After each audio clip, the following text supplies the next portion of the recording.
Ok pessoal, meu nome é Matheus. Hoje nós vamos apresentar aqui um pouco de como utilizar o software chamado Hugging Panorama Creator, certo? Bom, quem quiser dar uma olhada na página oficial dele é o hugging.sourceforge.net, em que você pode encontrar lá algumas inscrições, novidades, essas coisas, e na aba Download, caso você utilize o Windows ou diferentes distribuições Linux e Mac, fazer o download por lá. O pessoal que usa o Ubuntu já pode encontrar ele direto na central de programas. Basta pesquisar por Hugging, você acha ele, começando com H, né? E instale o aplicativo. Bom, vamos então direto para ele para conhecer um pouco da interface. Essa aba assistente aqui vai te dar um caminho mais fácil de como fazer a criação do panorama, certo? Primeiramente nós vamos carregar as nossas imagens. Bom, se você estiver seguindo o nosso tutorial no Ubunteiros, você deve ver algumas técnicas de como criar essas fotos, de qual que é o melhor jeito para você fazer as fotos para o panorama. E também pode estar pensando se vai utilizar a câmera no modo horizontal ou no vertical. Nesse caso aqui, por exemplo, quando você utiliza a câmera no modo horizontal, certo? A gente poderia definir isso melhor como paisagem, né? A câmera em paisagem, você vai ter menos fotos, né? A ligação fica mais fácil de fazer, mas em compensação você vai ter menos chão e céu, poderíamos dizer assim, menos teto, né, e chão na fotografia. Você botando a câmera na vertical, você vai ter que tirar muito mais fotos, ter mais cuidado com as transições, mas ao mesmo tempo você tem uma amplitude maior, é quase como se você tivesse um enquadramento melhor, certo? Para isso. Bom, nesse caso aqui eu vou pegar então essas fotos que eu tirei e vou carregar ela dentro do meu software. São 16 fotos, ele vai carregar elas, deu o aviso aqui, 16 imagens carregadas. Aqui nessa caixinha ele vai estar mostrando o tipo de lente que eu vou estar usando. Isso é importante por causa da distorção que ele vai ter que gerar na hora de, como é que eu posso dizer, fazer as ligações, né? E esse processo geralmente é automático. Eu tenho uma câmera compacta, ele mostra aqui os valores. Quando eu pego uma outra câmera que é profissional, ele mostra os valores também de acordo com a lente dela. Ele geralmente detecta isso pelos metadados das fotos, mas você não precisa se preocupar, né? Existem algumas outras lentes especiais para o pessoal que tem material aí que podem ser contempladas aqui nessa caixa também, ok? Bom, tendo as fotos carregadas, nós vamos mandar ele alinhar essas fotos. Esse processo de alinhar vai ser uma coisa bem demorada. Isso vai depender também, assim, além do número de fotos, do tamanho delas, das próprias configurações da sua máquina aí. A minha mesmo acho que vai apanhar um bocado, porque eu estou gravando o vídeo. Então vamos esperar um pouquinho aqui, daqui a pouco a gente volta.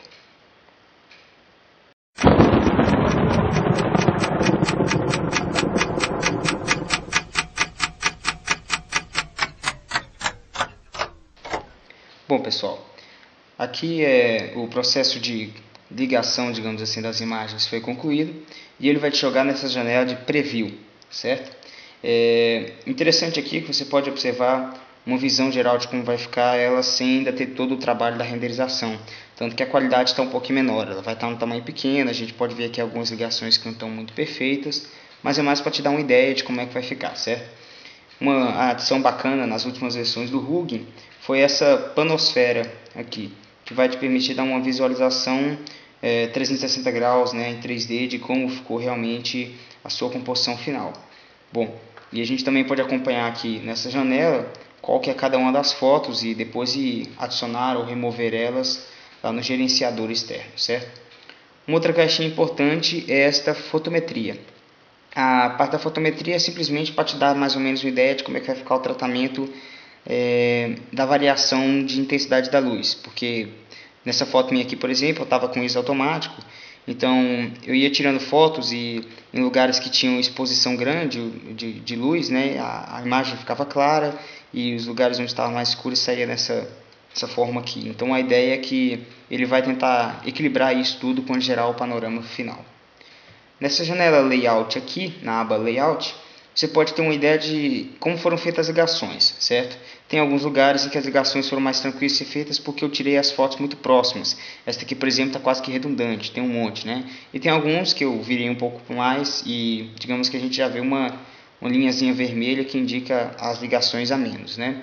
Se você clicar nessas janelas agora, ele vai te jogar de novo naquela janela onde a gente estava, porém na aba pontos de controle, onde você vai poder adicionar ou retirar alguns pontos de controle que são as referências que o programa usa para fazer a ligação.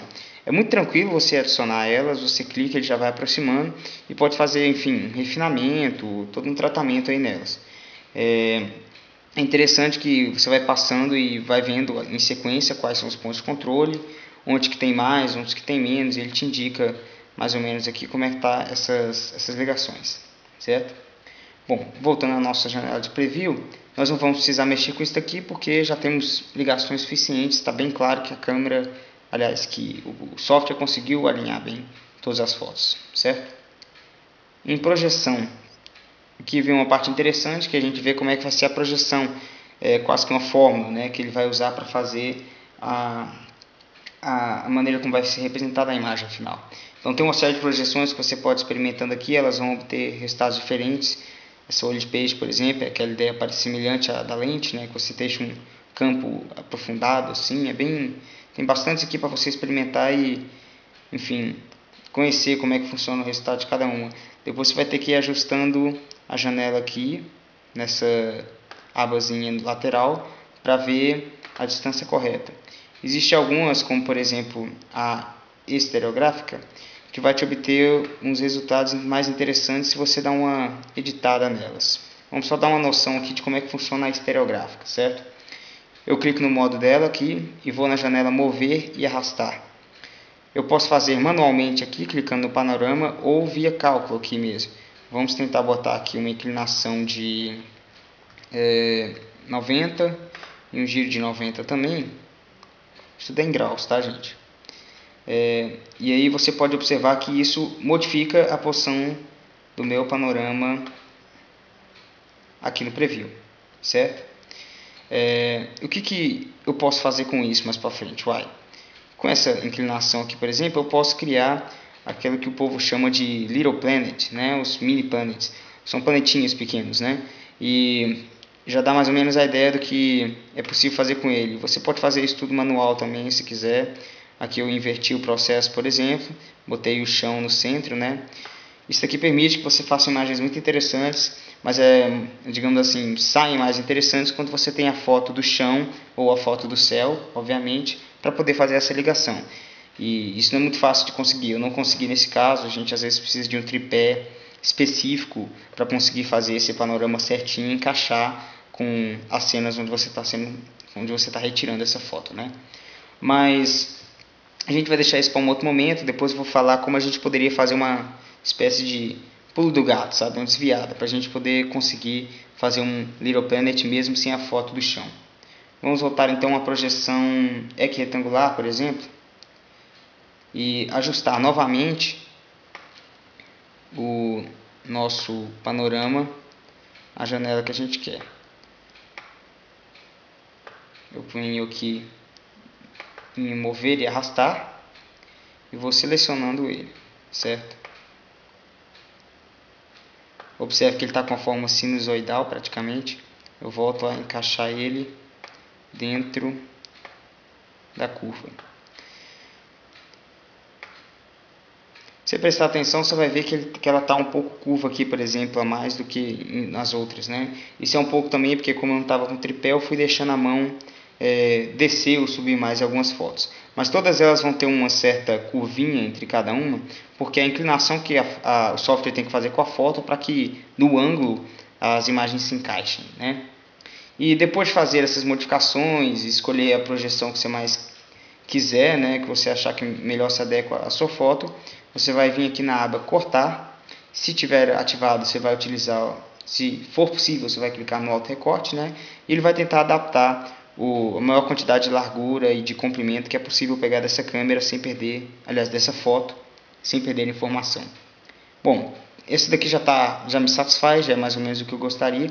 Se eu quiser depois eu posso também aumentar isso manualmente ou diminuir para acrescentar em softwares externos como o GIMP, por exemplo, o céu e o chão, né? Mas acho que não é necessário, isso aqui está ok para a gente. Então nós vamos voltar lá na janela do assistente, certo? Vir aqui em criar panorama. Só que por padrão ele cria panoramas no formato TIFF, que é um formato um pouco mais pesado, né, de imagem. A gente pode reduzir se quiser, botar o JPEG, PNG, por exemplo. Vamos botar um PNG aqui. A gente pode alterar aqui as dimensões máximas, mínimas dele, né, de largura e altura. E enfim, tudo que foi feito na janela de preview, pelo menos a maioria, você pode ir modificando aqui. E otimizar também os pontos de controle para que essas ligações sejam feitas novamente. Aplicar máscaras, fazer o corte individual de cada uma das fotos. E também, caso você ainda queira, carregar novas imagens ou retirar alguma que você tenha adicionado por acidente. Bom, feito tudo isso, a gente vem aqui em criar panorama. Vamos dar um nome para ele.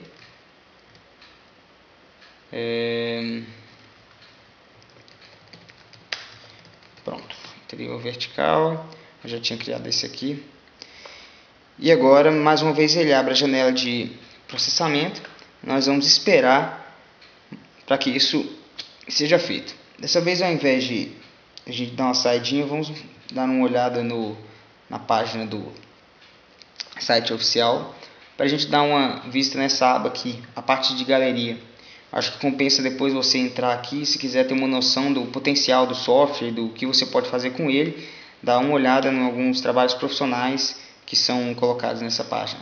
Tem um material muito bacana aqui, mostrando mais ou menos o que dá para ser feito com ele, né? Aqui, por exemplo, uma projeção diferente, que você pode ter mais resultado tanto do céu, digamos assim, errado, né, o título, teto ou do chão. Aqui um cara que fez uma espécie de Little Planet também, esse Josh Summers. Esse cara faz muita coisa com software livre, bem interessante, inclusive essa questão do HDR. Essa foto é um HDR, para quem não conhece, depois a gente pode falar sobre isso também. Aqui um Little Planet, mais uma vez, sem chão nem céu, né? Enfim, tem uma série de coisas interessantíssimas que esses caras postaram aqui. Você pode dar uma olhada e ver o quanto que pode ser feito com esse software. Eu acho muito bacana essa página aqui. Depois de um tempo passa a ser também muita questão de técnica, né? Tem gente que já está há anos estudando, porque não é uma coisa que se brinque, né? Tem muita técnica por trás da criação de alguns panoramas, e inclusive esses Little Planets aqui. Então é um material muito interessante para se dar uma olhada. E se você quiser se aprofundar mais seriamente nessa questão, dentro do site mesmo tem essa aba aqui de tutoriais, que ela é extremamente detalhada.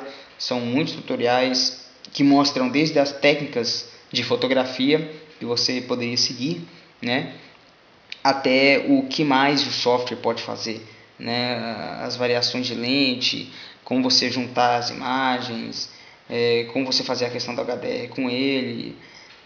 Enfim, tem muita coisa bacana aqui, inclusive para você depois dar uma aprofundada no assunto, se tiver interesse.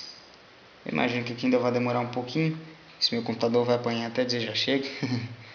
Mas a nossa ideia principal é essa. Vamos agora esperar ele concluir esse processamento e eu vou mostrar a imagem final para vocês.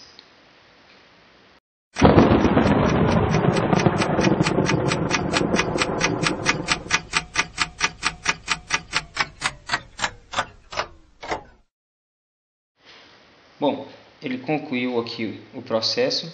Então nós vamos voltar lá para a nossa pasta e ver o resultado final do panorama.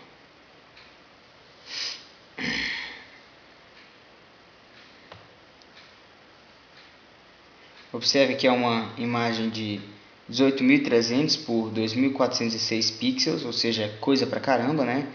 85,9 MB para um arquivo de imagem única é muita coisa. Então o interessante é que você pode ter ela numa resolução absurdamente grande, né? E ter uma visão ampla desse cenário praticamente em 360 graus, né? O que é interessante? Existem hoje algumas câmeras que já fazem o processo de panorama sozinho. E apesar de ser muito mais rápido e menos trabalhoso do que isso aqui, né, você perde primeiro na qualidade, porque elas não geram imagens numa resolução tão grande, e também um pouco na criatividade, porque trabalhar com softwares como esse permitem fazer algumas brincadeiras interessantes, como por exemplo você ter um determinado grupo de pessoas e elas aparecem diversas vezes na mesma foto, né, com poses diferentes. É uma coisa legal de você fazer também. Ou, por exemplo, você está tirando essa foto com o tripé, você pode botar a câmera com timer e aparecer na foto mesmo quando você é que está organizando o panorama. Enfim, tem muitas coisas que podem ser feitas com esse software, com essa ideia de você fazer os panoramas mais manualmente, que podem ser aproveitadas posteriormente. Esse era o nosso objetivo, então eu espero que tenha ficado tudo bem claro. Qualquer dúvida, você dá um toque lá no nosso site, no Ubuntueiros. A gente vai depois continuar com essa série de tutoriais sobre edição de imagens utilizando software livre, ok? Fica até então, a próxima. Muito obrigado.